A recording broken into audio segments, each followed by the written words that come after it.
Olá, paz do Senhor Jesus, que alegria poder estar com você, meu irmão e minha irmã, em mais uma escola bíblica dominical online da Igreja Evangélica Canaã. E que alegria, depois de um longo inverno, nós podermos estar novamente fazendo uso dos nossos estúdios, dos estúdios da TV Canaã. Que bênção, que alegria. Nós vamos hoje dar seguimento à nossa lição da Escola Bíblica Dominical, que é os princípios divinos em tempos de crise, a reconstrução de Jerusalém e o avivamento espiritual como exemplos para os nossos dias. A reconstrução de Jerusalém e o avivamento espiritual como exemplo para os nossos dias. Esse é o tema da revista. A lição de hoje: provai se os espíritos são de Deus.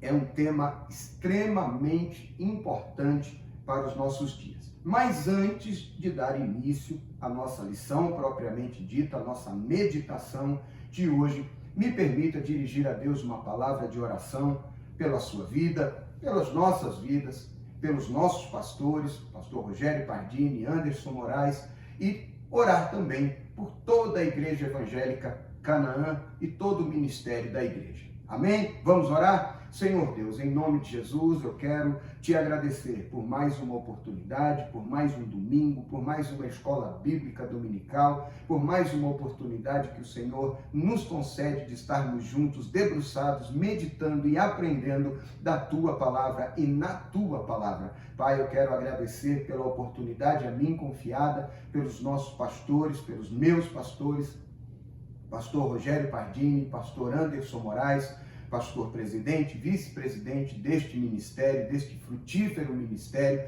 Quero te agradecer pela nossa igreja, pelo ministério da nossa igreja, pela grande família Igreja Evangélica Canaã. Que a tua boa mão esteja estendida sobre nós neste dia, para que possamos ter um tempo proveitoso de meditação na tua palavra e que a mesma seja para a edificação, crescimento e consolo da nossa alma, em nome de Jesus, certos de que o Senhor nos vê, nos ouve, nos conhece, intercede, opera em nosso favor. Nós já te agradecemos, crendo na bênção, na vitória, em nome de Jesus. Amém e amém. Amém? Vamos lá então, provai se os espíritos são de Deus. Lição de número 10. O texto áureo. Se você não tem a revista, eu sempre digo isso, faço questão, se você não tem a revista da lição bíblica, não há o menor problema. Nos acompanhe usando a sua Bíblia. Ela está aí para você. Use, ame, leia, coma a palavra de Deus através da sua Bíblia. Amém? O texto áureo está em 1 de João, no capítulo 4, no verso 1. Amados, não creais em todo espírito, mas provai se os espíritos são de Deus, porque já muitos falsos profetas se têm levantado no mundo. Amém?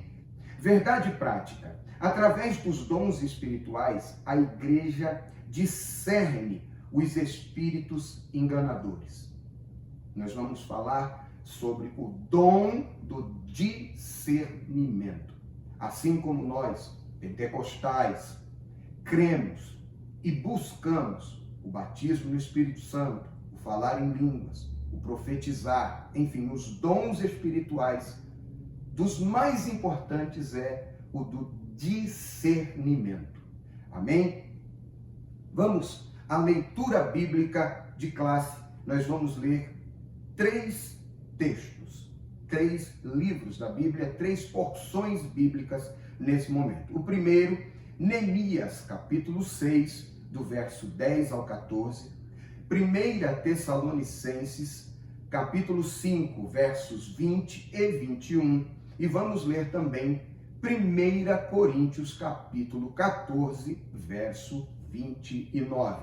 Vamos começar por Neemias, capítulo 6, verso 10.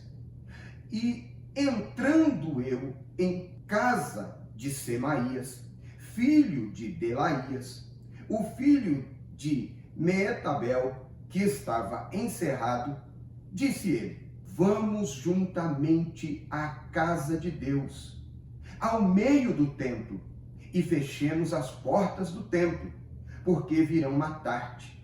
Sim, de noite virão matar-te. Verso 11. Porém eu disse: um homem como eu fugiria? E quem há como eu que entre no templo e viva? De maneira nenhuma entrarei. E conheci que eis que não era de Deus quem o enviara. Mas essa profecia falou contra mim, porquanto Tobias e Sambalate o subornaram. Verso 13. Pois para isso o subornaram, para me atemorizar, e para que eu assim fizesse e pecasse, para que tivessem alguma causa a fim de me infamarem e assim me vituperarem.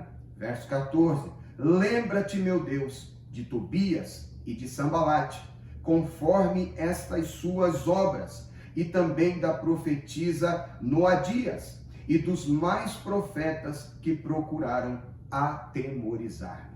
1 Tessalonicenses, capítulo 5, verso 20 e verso 21.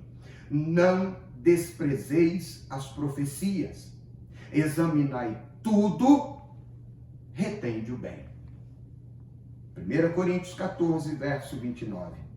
E falem 2 ou 3 profetas, e os outros julguem. Amém? O objetivo, os objetivos dessa lição são o seguinte: levar o aluno, eu, você, nós, a refletir sobre como discernir os espíritos e julgar a profecia. Destacar o cuidado que devemos ter com falsos profetas. Ressaltar que a Bíblia revela a existência dos falsos profetas. A Bíblia revela a existência de falsos profetas. Devemos salientar que devemos julgar as profecias. Em quarto lugar, mostrar por que devemos julgar as profecias. E em quinto lugar, pautar como deve ser esse julgamento das profecias. Amém? Nós vamos para a introdução, tendo na lembrança o seguinte: na última lição, na lição passada, nós estudamos as diferentes formas de ataque do inimigo sobre a obra de Deus. Como ele tenta lutar contra os vasos de Deus. E hoje nós vamos perceber, dando sequência a essa lição, que os intentos do inimigo para paralisar, barrar, impedir a obra de Deus, incluem o apreço que o povo de Deus tem pela palavra da profecia. Nós vamos estudar e perceber que o povo de Israel ouvia, cria, acreditava, dava valor à voz profética, à palavra profética. E o inimigo, tentando aproveitar-se disso, fez uso de falso profeta e de falsa profecia para tentar embaraçar e com isso parar a obra de Deus. Nós não podemos negligenciar o seguinte, e talvez alguém fique espantado com o que eu vou dizer. No mundo espiritual, Deus, Pai, Filho e Espírito Santo, a Trindade ou a Triunidade, como preferia o saudoso pastor Antônio Gilberto, é o número um. Mas o número 2, o arquirrival de Deus, o arquirrival da cruz, da palavra de Deus e da igreja é Satanás. Tanto que Jesus o compara a um valente, mas Jesus também diz que vindo um mais valente do que ele. Então, nós devemos estar sempre atentos, porque ele está em derredor, bramando a quem possa tragar. Amém? Vamos lá. Cuidado com os falsos profetas. Primeiro subtópico. Os samaritanos observaram que os judeus davam muito valor à palavra dos profetas. criam nos profetas. Lembravam-se dos profetas Ageu e Zacarias, e os quais profetizaram com tanta graça que a construção do templo, que havia estado parada por 15 anos, recomeçou imediatamente e continuou até a inauguração da casa de Deus por ocasião da construção do muro. E a comunicação entre os judeus e samaritanos estava interrompida, havia uma rixa, havia uma contenda, havia uma separação, havia uma divisão. E com isso, os samaritanos queriam participar da obra da reconstrução. Os judeus não o permitiram. Então, essa contenda, ela ganha contornos muito sérios. E nós vamos ver aqui que, se aproveitando do fato do povo de Deus valorizar a palavra dos profetas, eles então resolvem usar isso contra o povo de Deus. Tobias e Sambalate conseguiram subornar alguns profetas, entre eles a profetisa Noadias, a fim de atemorizar Neemias, dizendo que ele estava em perigo de morte e poderia fugir para dentro do templo, para assim salvar a sua vida. Capítulo 6, verso 10 a 14, nós lemos. O exemplo deixado por Balaão prova que qualquer profeta que aceita suborno, ou aceita ou recebe dinheiro para profetizar, é um falso profeta. Me permita uma pausa aqui. Se a profecia é encomendada, o exemplo deixado por Balaão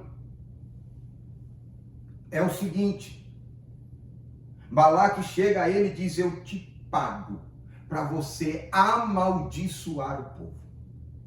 Foi o que aconteceu com os falsos profetas nos dias de Neemias, inclusive a profetisa Noadias, que recebeu suborno para que direcionasse uma palavra dizendo que era Deus quem estava falando, quando Deus não estava falando nada. Pior, Neemias era conhecedor da palavra. E ele sabia que ele não poderia entrar no templo, somente os sacerdotes. Então, ele percebe este ardil do inimigo, ele percebe que havia uma contradição na profecia, e em havendo contradição na profecia, ele escolhe permanecer com a palavra de Deus, com a lei de Deus. E me permita mais um ponto aqui. A palavra de Deus, a Bíblia Sagrada, a lei de Deus está acima de qualquer palavra profética que seja proferida através do dom de profetizar. Amém? Devemos ter cuidado a fim de que os falsos profetas não encontrem guarida em nossas igrejas.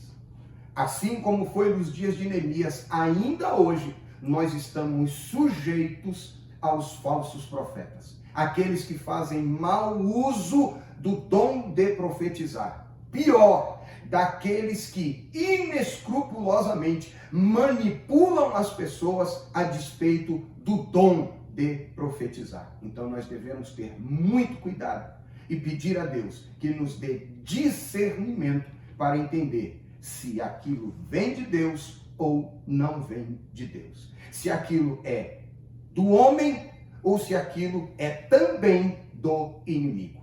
Amém? Continuando. Segundo, Neemias tinha o dever de examinar a profecia recebida. Não apenas Neemias.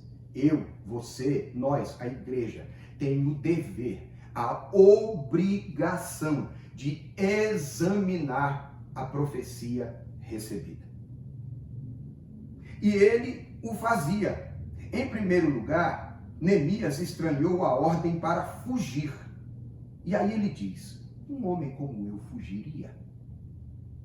Eu estou fazendo a obra de Deus. Deus que me chamou para a sua obra. Deus me vocacionou para a sua obra. Desde o princípio, Deus vem tocando no coração do rei. O rei não apenas me libera, o rei financia, o rei dá cartas autorizando. todo o material necessário para a reconstrução foi financiada. Tivemos a proteção da guarda. E agora, nesse momento, eu vou parar? Será que Deus, que começou a boa obra, não é poderoso para aperfeiçoá-la e concluí-la? Tem alguma coisa errada. Ele acendeu o sinal de alerta. Além disso, ele observou que não tinha o direito de entrar no templo, uma vez que não era sacerdote. Compreendeu então facilmente que tudo não passava de um ardil de Tobias e Sambalate para atemorizá-lo e seduzi-lo a pecar. Assim, concluído o exame da profecia, Neemias pôde dizer: conheci que não era de Deus. E ele não teve problema nenhum em dizer: isto não é de Deus. Porque às vezes a gente fica meio assim, cheio de dedos. A gente percebe que o negócio está tomando um rumo perigoso, que aquele negócio está indo contrário à palavra de Deus, está indo contrário ao plano original de Deus, e a gente fica: ai, eu não, será que eu não vou? Não quer ser mal criado? Não quer ser mal educado? Amém, glória a Deus por isso. Não devemos, devemos respeitar as pessoas, mas não fique constrangido. Se não é de Deus, não é de Deus. Como nós lemos na leitura bíblica em classe: não desprezeis a profecia, examinai tudo e retende o bem. 1 Tessalonicenses 5, verso 20 e verso 21. Amém? Glória a Deus. E assim nós chegamos à conclusão do primeiro tópico. E a síntese deste primeiro tópico é: a palavra dos profetas era valorizada em Judá, assim como ela é valorizada nos nossos dias. Nesse sentido, Neemias tinha o direito e o dever de examinar a profecia recebida.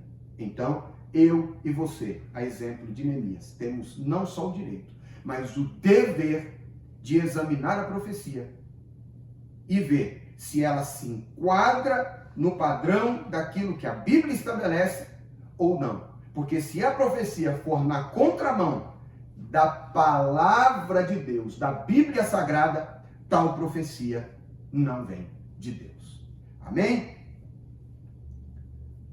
Vamos lá. Segundo tópico.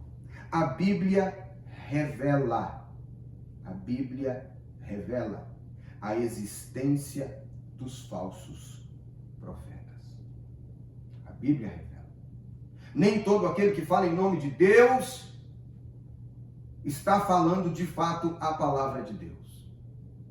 Tanto é que a própria palavra de Deus nos diz que naquele dia alguns dirão: profetizei em teu nome, expulsei demônios, curei, e vão ouvir: para trás de mim, maldito, eu não vos conheço. Elifas, certa ocasião, me permita pontuar antes de continuar, no capítulo 4 de Jó, do verso 14, do verso 13 até o 21, Elifas, tentando exortar a Jó, ele diz que uma ocasião ele sente um espanto noturno, um terror noturno, e ele sente arrepios na sua pele. Você já viu? O irmão sentiu um arrepio. Eu tô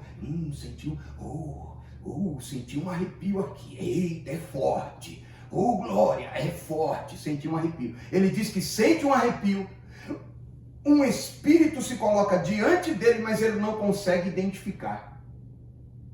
E esse espírito faz questionamento acerca de Deus e o homem, do homem e Deus, dizendo que Deus não faz conta do homem, que o homem... Opa, peraí. Aquele espírito que trouxe espanto e terror noturno, depois você leia o texto, Jó capítulo 4, do verso 13 ao 21, aquele espírito não era de Deus. Porque os amigos de Jó, a sua teologia falava de Deus, mas eles criam que se o sofrimento está na vida de alguém, é porque esse alguém está em pecado, não tem Deus. Porque quem tem Deus na sua vida não sofre. e nós sabemos que essa não é a verdade. Vamos continuar. O trágico exemplo relatado em 1 Reis, no capítulo 13, se você nunca leu esse texto de 1 Reis, capítulo 13, leia. É um texto muito esclarecedor. Para algumas pessoas que nunca leram esse texto, causa até algum espanto. Vamos comentar aqui.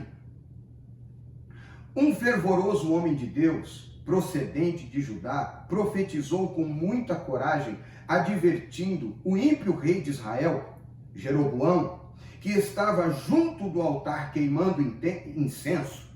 Ele disse: altar, altar, o profeta disse ao rei, altar, altar, assim diz o Senhor, eis que um filho nascerá à casa de Davi, cujo nome será Josias, o qual sacrificará sobre ti os teus sacerdotes dos altos que queimam sobre ti incenso, e os ossos de homens se queimarão sobre ti. 1 Reis 13, verso 2. E deu um sinal de que aquela palavra era do Senhor. E qual foi o sinal? Eis que o altar se fenderá, e a cinza se derramará. Verso 3 do capítulo 13 de 1 Reis. Ouvindo o rei aquela palavra, estendeu a mão sobre o altar, ordenando que parassem o homem de Deus. Todavia, quando ele estendeu a mão, aleluia, contra o profeta, a mão de Jeroboão secou-se. A sua mão secou e não podia tornar a si. O altar se fendeu, a cinza se derramou, como o profeta havia dito. Aí o rei então pede ao homem de Deus que lhe restitua a mão. E segundo a ordem de Deus, o profeta restaura a mão do rei Jeroboão. Mas havia uma advertência de Deus para este profeta. Ele não deveria se deter naquele lugar para comer pão. Ele não deveria voltar pelo caminho que havia feito. Não poderia se deter naquele lugar. Capítulo 13, verso 9. Mas aí então se levanta o que o texto chama de um profeta velho, um velho profeta, que ouve falar através de um de seus filhos, de tudo aquilo que aquele homem de Deus havia feito. Então ele se levanta, vai ao encontro daquele homem de Deus, e o profeta velho disse: um anjo de Deus me apareceu e me disse que você deve ir até a minha casa, comer pão comigo. E esse moço, que havia recebido a palavra de Deus, ouve a palavra do profeta, se detém, vai até a casa do homem e come pão. Verso 11 ao verso 15. Quando ele estava comendo pão, o Espírito de Deus então toma a vida daquele velho profeta, e ele recebe a palavra: porquanto foste desobediente à minha palavra, a palavra da minha boca, comendo pão, visto que foste rebelde à boca do Senhor, o teu cadáver não entrará no sepulcro de teus pais. Porque ele ouviu uma palavra do profeta, e a palavra do profeta foi contrária à palavra de Deus. Se a palavra do profeta for contrária à palavra de Deus, fique com a palavra de Deus. Não corra o risco de ser uma vítima de um falso profeta e ter a sua vida ceifada como teve esse homem de Deus, porque não ouviu a voz de Deus, foi rebelde à boca de Deus. Quer mais um exemplo? Nos dias de Jeremias haviam falsos profetas, os quais com suas profecias combatiam a palavra de Deus, que Deus tinha enviado a Israel por meio de Jeremias. O texto diz em Jeremias 29, do verso 21 a 23, que eles anunciavam falsamente a palavra de Deus, contrariando a palavra do profeta Jeremias. Outro exemplo, quando o rei Josafá, rei de Judá, visitou Acabe, rei de Israel, este tinha um grande número de profetas que profetizavam segundo a vontade de Acabe. Tudo que Acabe consultava e pedia, a resposta era favorável. Josafá estranhou aquilo e disse: espera aí, tem alguma coisa errada. E então ele faz a grande pergunta: não há aqui ainda algum profeta do Senhor? Ou seja, não há ainda profeta que não seja subornado? Não há ainda aqui entre esses profetas um homem que não tenha se corrompido? Não há entre estes profetas um homem que tenha guardado a fidelidade? Aleluia! E o rei Acabe respondeu que havia o profeta Micaías. Os que foram buscá-lo disseram-lhe: vês aqui que as palavras do profeta a uma voz predizem coisas boas para o rei. Seja, pois, a tua palavra como a palavra de um deles e fale bem. Então disse Micaías: o que o Senhor me disser, isto falarei. Porque ele não aceitou o suborno, ele não aceitou a ameaça, ele foi no fluxo contrário, ele não foi remando a favor da maré, ele não ouviu a voz da multidão. Aquela história de que a voz do povo é a voz de Deus, isso é mentira, irmão.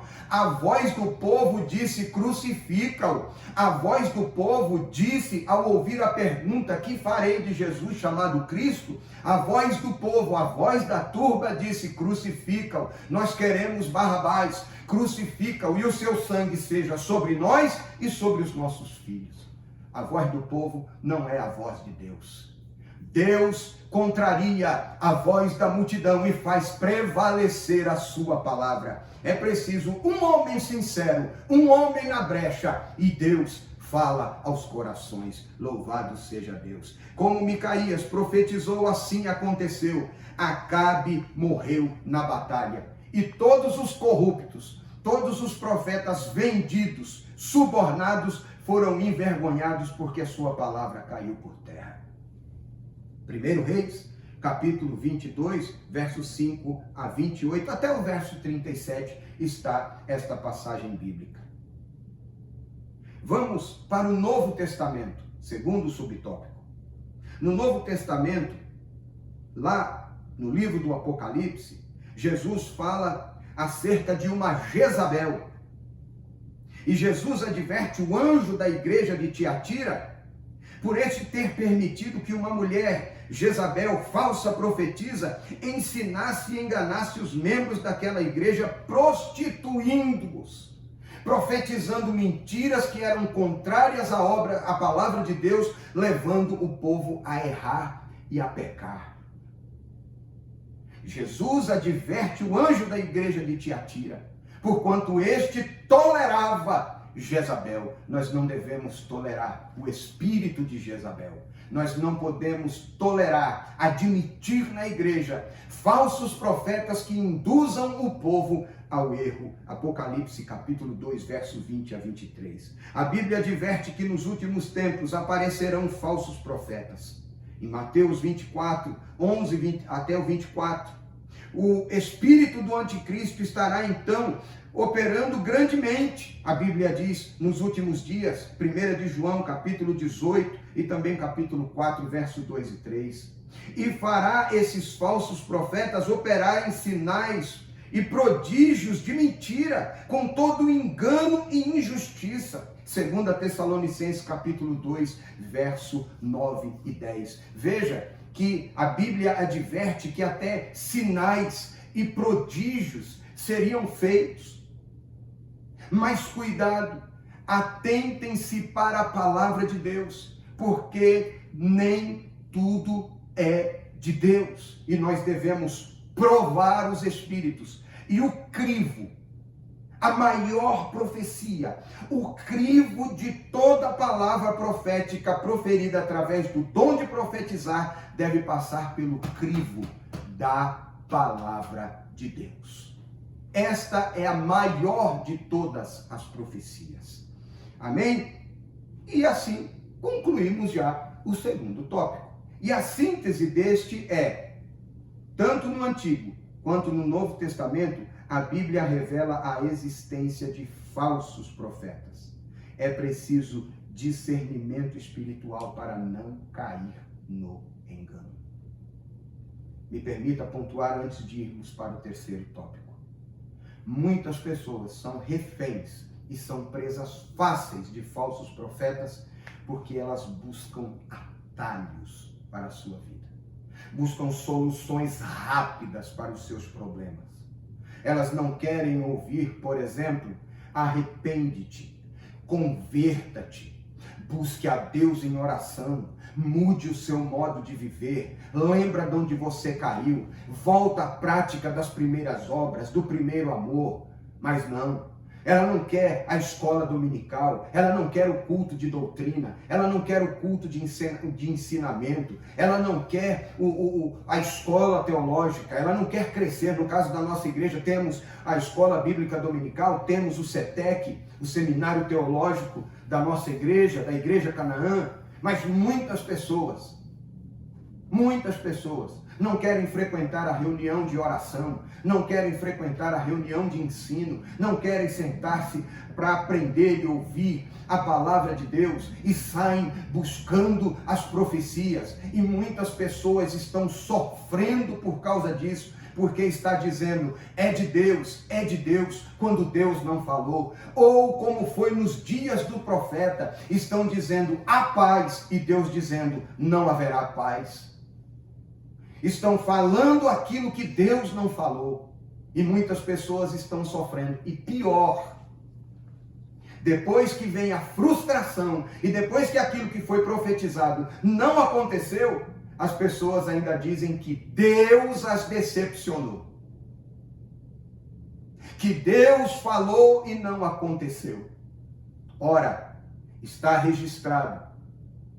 Deus não é homem para que minta, nem filho do homem para que se arrependa. Tendo ele dito, ele fará. Tendo profetizado, ele cumprirá. Estou parafraseando o texto. Mais adiante também está escrito, e Tiago é quem escreve, que toda boa dádiva, todo dom perfeito, vem do alto, do Pai das luzes, em quem não há mudança e nem sombra de variação. Nós precisamos parar, reavaliar os nossos conceitos, procedimentos e escolher a palavra de Deus, a maior de todas as profecias. Não estou dizendo para você não crer em profecia. Eu creio na palavra profética, quando Deus toma o homem, a mulher e diz, assim diz o Senhor. Eu creio. Mas essa profecia deve se enquadrar aos padrões estabelecidos pela palavra de Deus. Vamos continuar. Terceiro, Deus quer a sua igreja revestida com todos os dons do Espírito Santo. Nós devemos buscar com diligência os dons espirituais. A igreja em Corinto deve ser o nosso exemplo neste sentido, no sentido de buscar os dons, porque se a gente lê o texto 1 e 2 Coríntios, nós vamos perceber que, não obstante o fato da igreja buscar diligentemente os dons, o povo era também bastante complicado. Mas no que diz respeito a buscar os dons, neste sentido, é um exemplo para nós. Paulo dirigiu-se a esta igreja dizendo que nenhum dom lhe faltava. 1 Coríntios capítulo 1, verso 7. O conselho bíblico para nós é seguir o amor e procurai com zelo os dons espirituais, e principalmente o dom de profetizar. 1 Coríntios capítulo 14, verso 1. Devemos buscar o dom de profetizar. o dom de profetizar. Segundo, o despertamento renova os dons. Quando Deus renova o dom de profecia e os dons de variedade de línguas e interpretação por meio de um despertamento espiritual, então se torna necessário que a igreja esteja bem doutrinada para saber como usar os dons espirituais e também como se deve julgar as profecias, conforme a palavra de Deus orienta, em 1 Tessalonicenses 5,19. Não extingais o espírito, e sim, se não devemos extinguir o espírito, nós devemos estar sempre avivados, renovados, prontos a sermos usados por Deus. Amém? Nenhuma mensagem tida como profética está isenta de exame por parte da igreja. Nenhuma palavra profética está isenta. Nenhuma. Conforme o ensino do apóstolo Paulo, na referência supracitada, temos o direito e o dever de julgar as profecias, para ver se elas estão de acordo com as Escrituras. Se não estiverem, são consideradas anátema, pois têm o objetivo de conduzir o povo de Deus ao erro, ao engano. Nós devemos fugir das falsas profecias e dos falsos profetas. Amém? E com isso, chegamos ao final do terceiro tópico. A síntese desse tópico, então, é: devemos julgar a mensagem profética, pois nenhuma está isenta de exame da igreja. Repetindo, sendo exaustivo, o crivo para a profecia não são as minhas arqueologias, é a palavra de Deus. Mas me permita um parêntese aqui. Muitas pessoas, para conformarem aquilo que elas querem, a mensagem profética, elas vão tentar manipular o texto sagrado para que ele se adeque e dê base para aquilo que a pessoa quer acreditar, segundo aquilo que foi dito, segundo o desejo do seu coração. Mas nunca se esqueça que enganoso é o coração do homem, e que ao homem há caminhos que parecem bons, mas o final deles é a morte. Então, sempre fique com a palavra de Deus como última palavra para a sua vida. Amém? Quarto lugar, por que devemos julgar as profecias? Porque a palavra de Deus nos manda julgar. Simples. 1 Tessalonicenses, no capítulo 5, do verso 19 ao 21. Não extingais o espírito, não desprezei as profecias, examinai tudo e retém o bem. Examinar tudo. Examinar tudo. E também 1 Coríntios, capítulo 14, verso 29. E falem 2 ou 3 profetas e os outros julguem a profecia. Amém? Segundo, porque os que profetizam são sujeitos à falha. Os que profetizam são sujeitos a falhas. E essa é a loucura da pregação, a loucura de ser usado por Deus, essa coisa que eu às vezes me pego pensando nisso. Como é que pode Deus usar um ser humano? É que a profecia é pura, a palavra de Deus é pura, a revelação do Espírito é pura, mas o vaso por onde a profecia flui não é.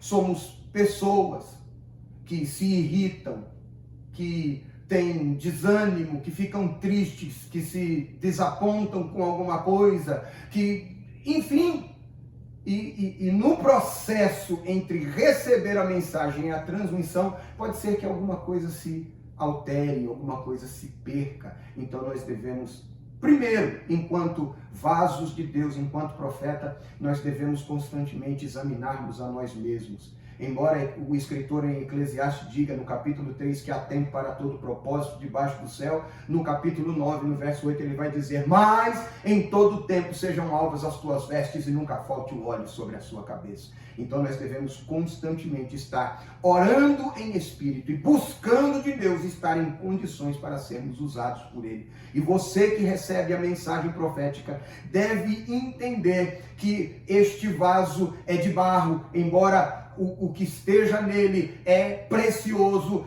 é dom de Deus, nós precisamos investigar, examinar segundo a palavra de Deus. Quando o que profetiza conhece os problemas, olha só que sério isso. Porque pode haver conhecimento prévio do profeta. O profeta pode conhecer a situação. Olha só, quando o que profetiza conhece o problema da pessoa, para quem está profetizando, pode haver o perigo de que a sua opinião pessoal venha a influenciar o conteúdo da mensagem. Seja para bem ou seja para mal. Porque pode ser que a pessoa que está profetizando não goste muito da outra. E aí ele vai dizer, porque aquilo é a vontade dele. Mas pode ser que no desejo do coração de quem profetiza, de te ver bem, de te ver feliz, ele acabe por acrescentar alguma coisa que Deus não falou para te ver bem, para te ver feliz, para te ver sorrir. Só que isso também vai trazer um prejuízo para a sua vida.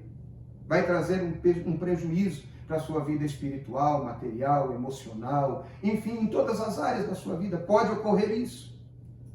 A mensagem pode ser um produto da opinião daquele que profetiza.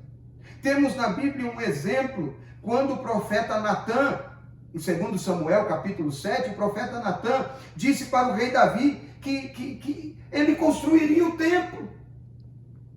Mas logo em seguida Deus o adverte e faz ele voltar e dizer, não vai. Deus disse que não vai. Olha, eu gostaria muito, eu profetizei, eu gostaria muito que fosse. Existe a possibilidade, em quarto lugar, de que o profeta, ao anunciar a mensagem profética, esteja sendo influenciado por um espírito maligno, disseminador de mentiras. Isso é muito sério. Lemos sobre isso em 1 Reis, capítulo 22, do verso 7 até o 23. É possível que isso aconteça. Então nós devemos ter cuidado. Cuidado. E ter sempre em mente que em algum momento, o profeta, aquele que é usado por Deus para profetizar a nossa vida, ele não vai dizer a nós aquilo que nós gostaríamos de ouvir, que foi o caso do rei Acabe. Ele queria ouvir que ia dar certo, que iria ser vitorioso, que tudo iria bem, que ele iria para a peleja, que teria vitória, que voltaria são e salvo, ileso do campo de batalha, mas ele morreu.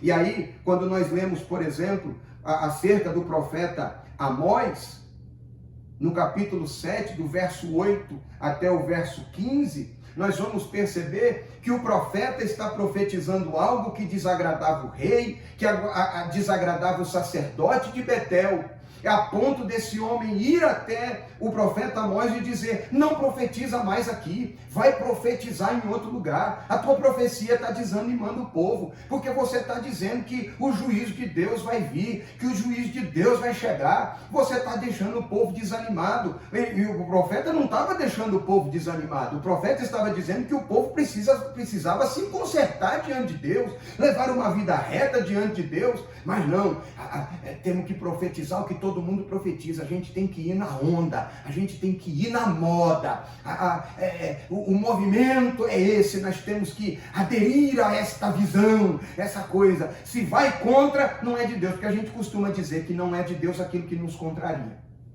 porque quando massageia o ego da gente, vamos conversar só nós aqui, vamos fazer de conta que não tem ninguém assistindo, somos só nós dois aqui. Hein? Quando contraria as nossas vontades, o nosso ego, quando a gente é confrontado, a gente tem dificuldade de aceitar que aquilo é de Deus. Mas o profeta, compromissado com Deus, ele diz, Amós, ele diz, eu não era profeta, nem filho de profeta, eu era boieiro e cultivador de sicômoro, eu cuidava de boi, e eu cuidava de figo brabo, de figueira braba, mas o Senhor me tirou de lá e me fez profeta, então eu vou falar somente aquilo que Deus ordenar que eu tenho que falar. E ele manteve a pregação, manteve a palavra. Nós devemos ter isso em mente. Não é porque vem de encontro aos nossos anseios que é de Deus. Às vezes, Deus vai nos contrariar, porque Ele sabe que há caminhos que a nós parecem bons, mas o final deles é a morte. E nós devemos ter em mente o que disse o escritor dos Provérbios. Do coração são as preparações do homem, mas a resposta da boca, ela vem de Deus. Ela vem de Deus. Quarto lugar, a síntese, então, me permita, a síntese deste quarto tópico é: devemos julgar as profecias porque a palavra de Deus mostra que os que profetizam são sujeitos à falha, podem ter conhecimento prévio dos fatos ou estarem sob influência maligna. Então devemos tomar cuidado.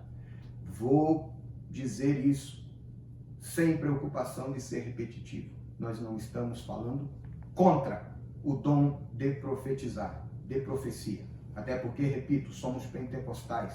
A nossa doutrina crê, prega e ensina acerca dos dons, e o dom de profetizar é um deles.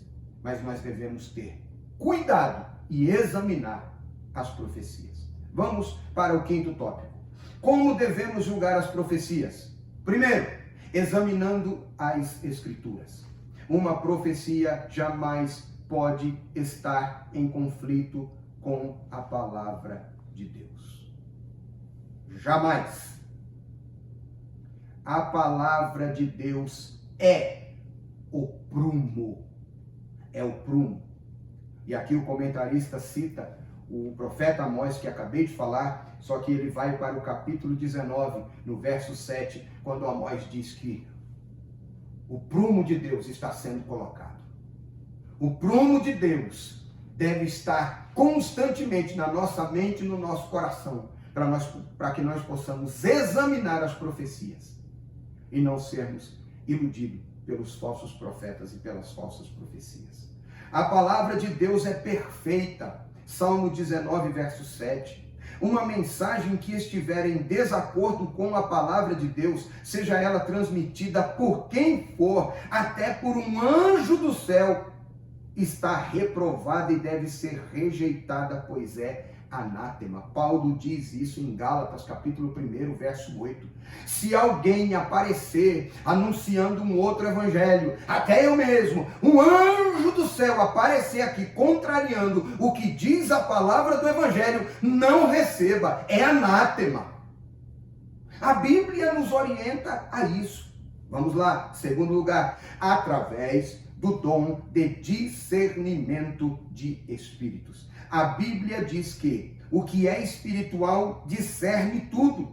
1 Coríntios capítulo 2, verso 15. Então devemos buscar incansavelmente receber de Deus este dom do discernimento. Discernimento. Tá bom? Quando uma profecia é inspirada por Deus, aquele que tem discernimento logo reconhece a palavra de Deus. Vamos ler o que diz 1 de João, no capítulo 1. 1 João, capítulo 1. Vamos ler o verso de número 5. E esta é a mensagem que dele ouvimos, e vos anunciamos, que Deus é luz e não há nele treva alguma. Glória a Deus. Todo aquele que anda na luz, como ele na luz está, conhece e pratica a sua palavra e tem comunhão com o seu irmão, com o outro. Veja o que diz a palavra de Deus. 1 de João, capítulo 1, verso 6 em diante. Se dissermos que temos comunhão com Ele e andamos em trevas, mentimos, pois não praticamos a verdade. Mas se andarmos na luz, como Ele na luz está, temos comunhão uns com os outros, e o sangue de Jesus, o Cristo, seu Filho, nos purifica de todo pecado. Se andarmos na luz, como Ele na luz está, temos comunhão uns com os outros, e o sangue de Jesus Cristo, seu Filho, nos purifica de todo o pecado. Desse modo, o espírito de mentira não engana com suas falsas profecias. O crente, que é uma ovelha do Senhor, ele conhece sempre a voz do seu pastor. João, capítulo 10, verso 4. As minhas ovelhas conhecem a minha voz. Um outro exemplo disso em Cantares, capítulo 2, verso 8. Esta é a voz do meu amado, ele me fala e me diz.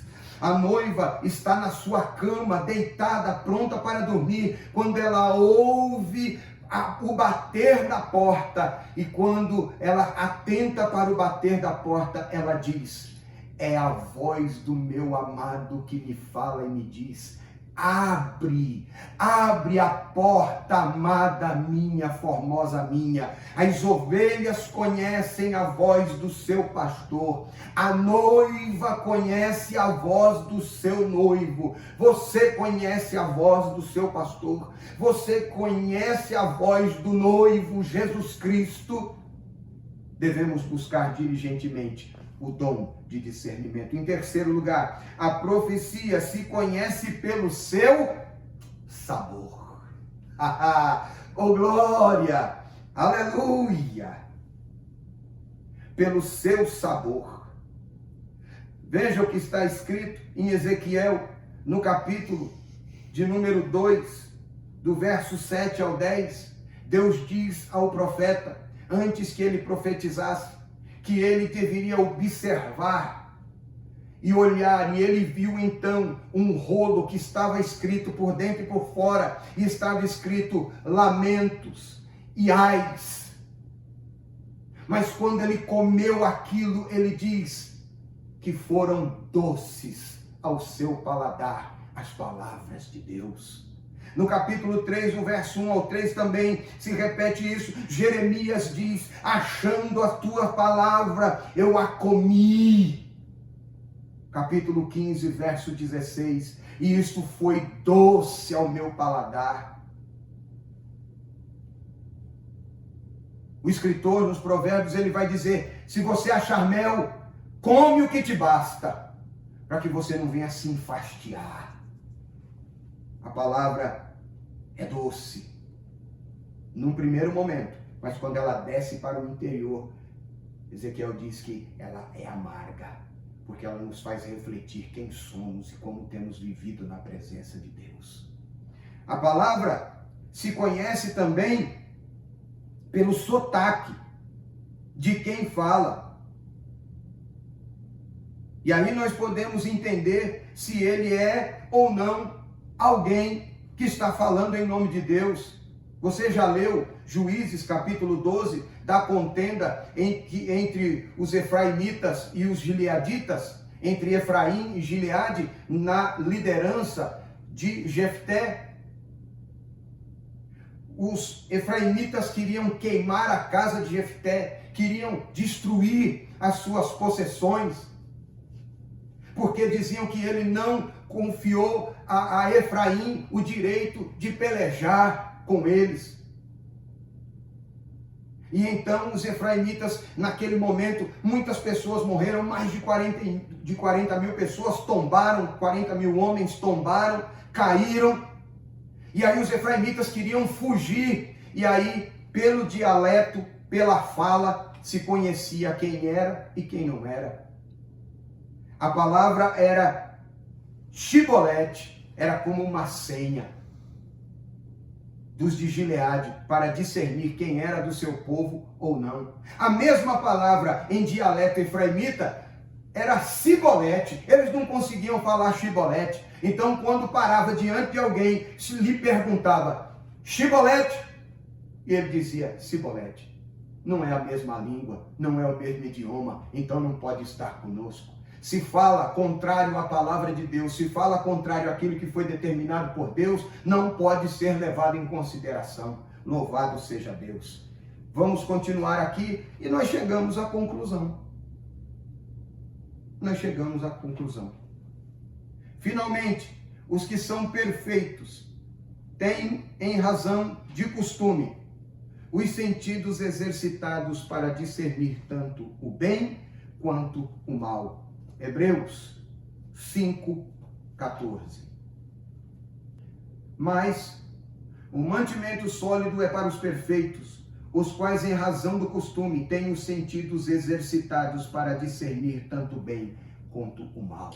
Aquele que se alimenta da palavra de Deus, que é o alimento sólido, ele está apto a discernir entre aquilo que é bom e aquilo que é mal. Chegamos à conclusão. Quando as profecias são provadas, o conceito e a consideração dos dons espirituais são conservados. Deste modo, a sã doutrina é preservada de qualquer influência de erros humanos e o Espírito Santo tem liberdade para usar os seus servos conforme a sua soberana vontade. Uma igreja madura espiritualmente. Nela nós vemos o fluir dos dons de maneira saudável e a igreja é edificada e a igreja tem um crescimento constante na presença de Deus, porque ela não apenas crê, ela preserva e exerce os dons com graça na presença de Deus. Glória a Jesus. Quando provamos as profecias, estamos em condições de corrigir e doutrinar a pessoa que usou erradamente o dom de profecia. Assim, doutra vez, ele dará lugar ao Espírito Santo e irá usar o dom profético de modo correto. Mas também há um outro lado dessa questão. Quando nós tivermos esse discernimento e tivermos um ensino sistemático, sério, cristocêntrico, bibliocêntrico, acerca dos dons espirituais, nós teremos condições também de aconselhar pessoas que foram vítimas de falsas profecias e falsos profetas. Porque essas pessoas se decepcionam com esse tipo de experiência e, eu repito, como já disse, atribuem as suas insatisfações, as suas frustrações a Deus, dizendo que Deus mentiu, que Deus enganou, que Deus falou e não aconteceu. Não. Porque se nós examinarmos as Escrituras, nós vamos entender que Deus é perfeito e que nele não há falha, não há mudança, nem sombra de variação. Quando provamos as profecias, recebemos as bênçãos de Deus por meio delas. Ficamos com o dom e rejeitamos o que não veio de Deus. Ou seja, melhor dizendo, ficamos com o bom e rejeitamos aquilo que não veio de Deus. Amém?